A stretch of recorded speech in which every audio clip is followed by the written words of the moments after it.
Hey everyone, and welcome back to another video. In this video, I'm going to show you how to reset your password on the Branch app. Now, this video is going to be particularly useful for individuals. Let's say that you want to go ahead and reset your password on the Branch app.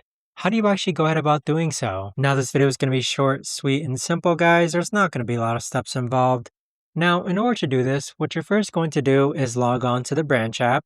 Next, on the bottom right hand corner, go ahead and click on account. Then on this page here, you want to go ahead and click on where it says passcode. So on passcode, you can actually make it so that it requires a passcode to access your account on launch. And you also have a reset passcode over here. So if you click on reset passcode, you're going to be able to enter your new passcode here, and there you have it. But that right there, guys, is the best and easiest way that I know of to actually go ahead and reset your passcode on the Branch app. If you guys know of a better or easier way to actually do this, let me know in the comments down below. I would love to know.